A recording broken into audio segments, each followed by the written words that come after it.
Hello daddy, ఏడున్నావు? చెప్పు బిడ్డ. Exam fee కట్టాలి, పైసలు కావాలి.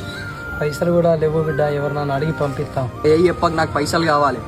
పైసలు ఎవరు అడిగినా ఎత్తలేరు బిడ్డ, సైకిల్ కూడా పంపించారు కత్తలేవు. ఇవాళ నన్ను అడిగి నీకు పంపిస్తా బిడ్డ. అసొంటోని మరి నన్ను ఎందుకు చదివిస్తాను? పట్నం ఎందుకు పంపించినావు? ఇంటికాడ ఏదో పని చేసుకునేటోని కదా, గాని చెప్పక నాకు పైసలు కావాలి. సరే బిడ్డ, ఆగు ఇద్దరు ఆగు, ఎవరన్నా పైసలు అడిగి పంపిస్తా. ఒక 10 నిమిషాలు ఆగు బిడ్డ. అవ్వ కొడుకు ఫోన్ చేసిండు, కొడుకు పైసలు పంపించాలంటే ఏమైనా పైసలు లేవా? సరే శివకమ్మలమ్మి ఆయనకి పైసలు పంపిస్తాము, రాడు చదువుకోవాలి. అది ఉన్నోడే ఒక్కరు రా, మంచిగా చదివిస్తాము. ఆయన బతుకు మరలెక్క ఉండదురా. మంది అయిపోతుంది, 6 మంది ఇట్లా. ఒక్క నిమిషం, మా డాడీ ఫోన్ చెప్తాను. చెప్పు డాడీ. బిడ్డ పైసలు పంపించిన బిడ్డ, వచ్చినాయా? పైసలు కొడతానా ఇప్పుడు, పోయి 5 బీర్లు పట్టుకరాపో. పోతానా కొడతా పోయి. అది ఉన్నోడే ఒక్కరు రా, మంచిగా చదివి. అవసరాలకి ఇంట్లో వాళ్ళని డబ్బులు అడుగు మామ, తప్పులేదు.